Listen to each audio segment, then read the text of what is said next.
नमो नमः। कक्षा में उपस्थित सभी सदस्यों का आदर सहित अभिवादन एवं स्वागत है। सभी सदस्य अपने अपने इष्ट देव का ध्यान करें। माता गायत्री के मंत्रों का एक बार उच्चारण अवश्य कर ले। साथ ही अपने प्रेरणा के स्रोत एवं अपने गुरुजनों को भी अंतर्मन से अभिवादन कर ले। हम लोगों के द्वारा प्रतिदिन नियमित रूप से कुंडली फलादेश पर आधारित कक्षा आयोजित की जाती है। आज की कक्षा में जैसा कि आप लोग देख रहे हैं, कुंडली फलादेश के प्रमुख सूत्र भाग एक हमने राहु देव से ही लिया है। राहुदेव थोड़ा भ्रमित करते हैं। राहुदेव भ्रमित करते हैं। राहुदेव बहुत अच्छे फल भी देते हैं, बहुत बुरे फल भी देते हैं।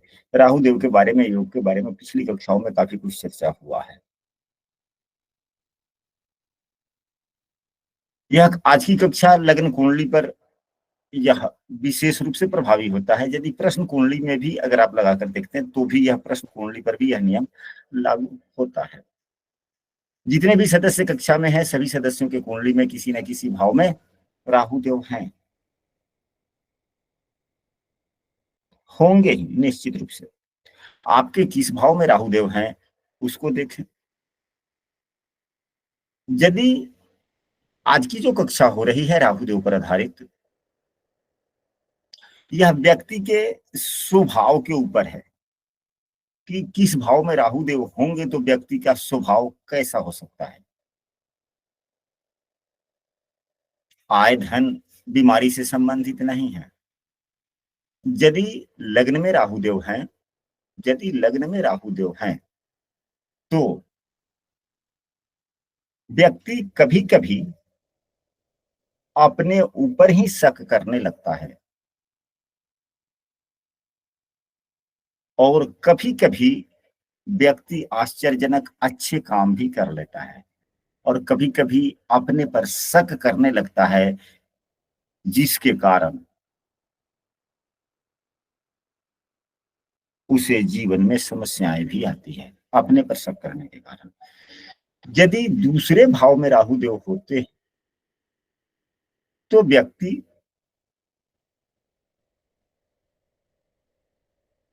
क्या चाहता है, तो धन तो चाहता ही चाहता है।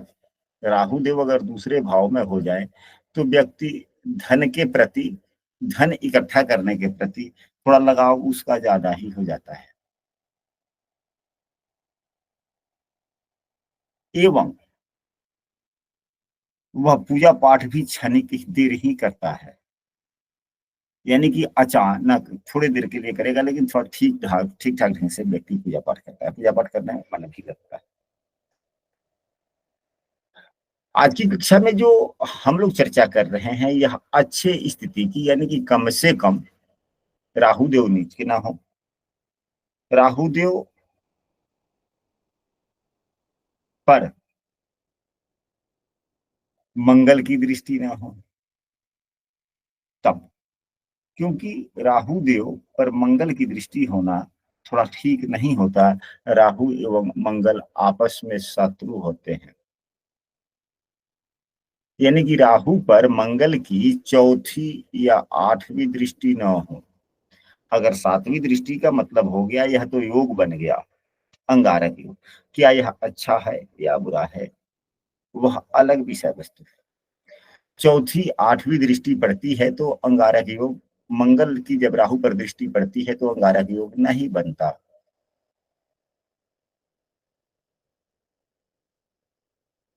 यदि कोई कक्षा में नया है और प्रतिदिन की कक्षा में शामिल होना चाहता है तो स्क्रीन पर दिख रहे नंबर पर व्हाट्सएप पर कक्षा में कंटिन्यू हो सकते हैं, या हमारे द्वारा बहुत ही जल्द नई कक्षा का भी आयोजन किया जाने वाला है। यदि नई कक्षा में शामिल होना चाहते हैं तो हमारे व्हाट्सएप समूह में आप शामिल हो सकते हैं, जिसका लिंक इस वीडियो के डिस्क्रिप्शन में दे दिया गया है। यदि आपके कुंडली में तीसरे भाव में राहु देव हैं तो व्यक्ति अपना काम चाहे जिस प्रकार से करे, हमेशा वह चर्चा में जरूर रहता है, हमेशा वह चर्चा में जरूर रहता है। क्योंकि यह तीसरा भाव क्या है, संचार का है, जिसको नहीं कहते हैं कि सुर्खियों में किसी भी कार्य में जैसा वह कार्य कर रहा है उसी कार्य में उसकी बार बार चर्चा होती रहती है। तीसरे भाव के राहु देव अच्छे कार्य भी दिलवाते हैं। जितना ही आप चर्चा में रहेंगे, उतना कार्य आपको मिलता रहेगा। खास करके जो पुरोहित कर्म करते हैं, उनके तीसरे भाव में यदि राहु देव होते हैं, उनको पुरोहित कर्म थोड़ा ज्यादा ही मिलता रहता है।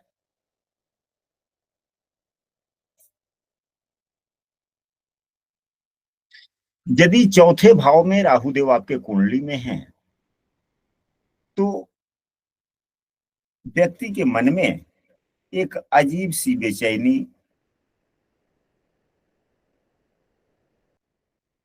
बनी रहती है, और अधिकांशतः समय में यह सोचता बहुत है। अनावश्यक सोच भी आ जाता है, इन्हें सोचना इनका मुख्य काम बन जाता है। अत्यधिक सोचते हैं, अनावश्यक भी। चौथे भाव में जिसके राहु देव होते हैं, इनके स्वभाव के बारे में जल्दी किसी के बारे में किसी को पता नहीं चलता। मतलब नहीं कहा जाता है कि यह व्यक्ति अंदर से कुछ और है, बाहर से कुछ और है। वैसे अगर पंचम भाव में राहुदेव हैं, तो पंचम भाव के राहुदेव अच्छी स्थिति वाले कहे जाते हैं। एकाएक बुद्धि आगे बढ़ा देना, बुद्धिमता को आगे बढ़ा देना राहुदेव का काम है। अगर अच्छी स्थिति से हो, शुभ ग्रहों से युक्त दृष्ट हो जाए, तो और ज्यादा है। तो जिसके पंचम भाव में राहु देव होते हैं, यह दुर्योग भी है और कहीं हद तक सुयोग भी है। अगर यहीं पे राहु देव पंचम भाव में बैठे हुए हों, लग्न में ही देवगुरु बृहस्पति हो या नवम भाव में देवगुरु बृहस्पति हो जाए, तो ऐसा कह सकते हैं कि ऐसे व्यक्ति किसी भी व्यक्ति के जो वह सामने वाला जो बातें बोल रहा होता है, उसका तथ्य क्या है, उस बात का भाव क्या है, उसको बहुत जल्दी से समझ लेता है। छठे भाव के राहु देव नींद की कमी देख करते हैं, लेकिन यह नींद यह जिसकी कुंडली है उसकी नहीं। यह शत्रुहंता योग बनता है। तो विरोधी जो होते हैं, ऐसे व्यक्ति से जिसके छठे भाव में राहु देव होते हैं, एक तो उसे लोग शत्रुता करते ही नहीं। अगर शत्रुता भी करते हैं, तो सामने वाला जो व्यक्ति होता है, वह कहीं ना कहीं इस व्यक्ति से पीछे रह जाता है और यह व्यक्ति आगे बढ़ जाता है।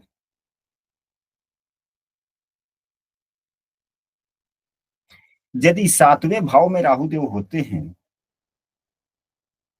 तो ऐसे व्यक्ति असमंजस की स्थिति इनके जीवन में बार बार अनेक बार आता रहता है, या निर्णय लेने में समस्याएं होती है, असमंजस की स्थिति अधिक होती है।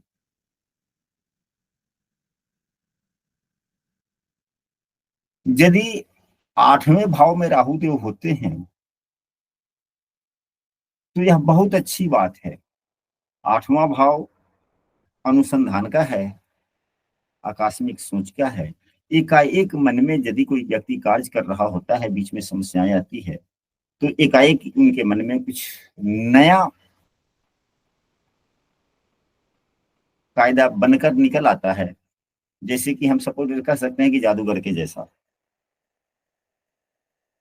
एकाएक मन में कुछ नई नई बातें आ जाती है, जिस पर अमल करके व्यक्ति उससे समस्याओं से, या जो प्रश्न का हल नहीं हो रहा है उस पर व्यक्ति को दिमाग चला जाता है और कुछ ना कुछ समाधान व्यक्ति स्वयं से निकाल लेता है। नवम भाव में यदि राहु देव होते हैं, तो यह भी असमंजस की स्थिति देते हैं। इनके जीवन में सुख भी होते हैं एवं समयानुसार दुख भी होते हैं। सुख भी होता है तो काफी, दुख भी होता है तो काफी तो नहीं कह सकते, लेकिन हाँ, दुख इतना जरूर आता है, कभी दुख एवं कभी सुख, कि व्यक्ति सुख भी इतना कि व्यक्ति ना भूल पाए और दुख भी इतना कि व्यक्ति ना भूल पाए।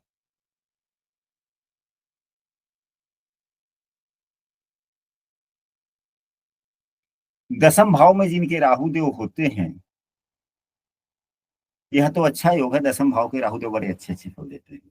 परंतु जिसके दसम भाव में राहु देव होते हैं, इस इन तो ऐसा व्यक्ति अपने महत्वपूर्ण समय को पहले बार में जरूर नजरअंदाज कर देता है या गंवा देता है या उस पर अमल नहीं कर पाता।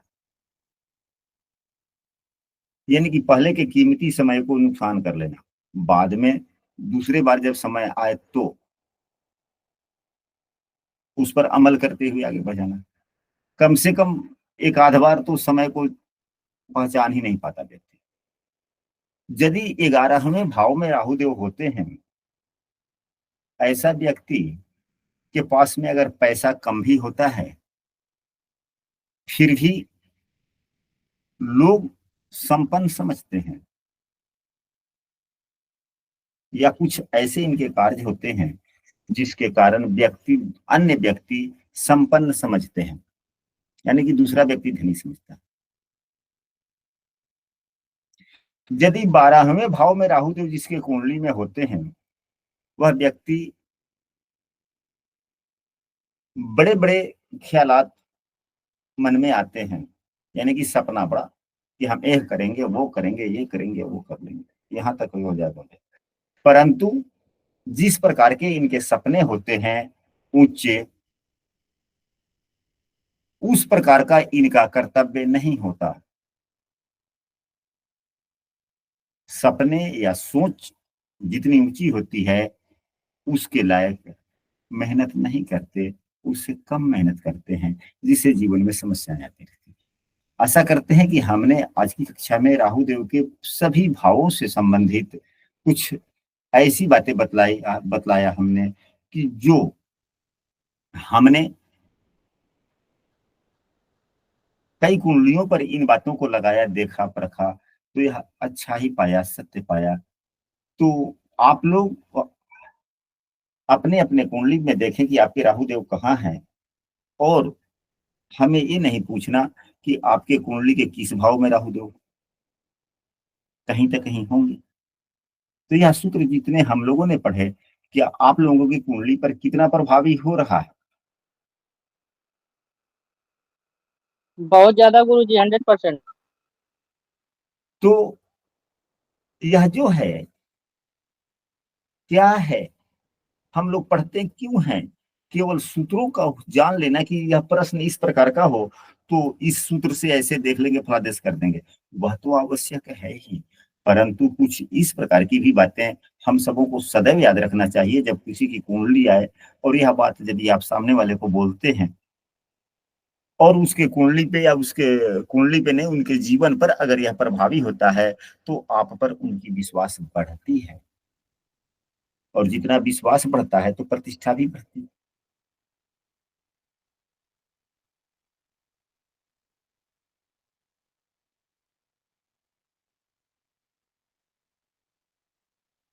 गुरुदेव इसी प्रकार सभी ग्रहों का बता दीजिएगा। ठीक है, अब इसके गुरुजी, बाद में राहु की दृष्टि कौन कौन सी थी? राहु की दृष्टि वैसे शनि के जैसा या देवगुरु बृहस्पति का, वैसे अधिकांशतः तो देवगुरु बृहस्पति की ही दृष्टि के अनुसार, यानी कि 5वीं 9वीं को लेकर फलादेश किया जाता है। अच्छा, अब हम लोग चलते हैं आज की ही कक्षा में कुछ दूसरे पर, शनि देव पर। जब सभी ग्रहों की चर्चा हो गई तो कम से कम एक ग्रह का और जो पापा ग्रह हैं उन्हीं की चर्चा हो जाए, शनि देव का। तो शनि देव ऐसे ग्रह हैं जो दुखों के भी कारक हैं एवं कर्म के भी कारक हैं, साथ में न्याय के देवता भी हैं। शनि देव की दशाएं जब चलती है तो बहुत से व्यक्ति बहुत कठिन कठिन समस्याओं के दौर से गुजरने लगता है, और बहुत से व्यक्ति शनि की दशाओं में बहुत निम्न स्तर से ऊंचे स्तर तक चला जाता है।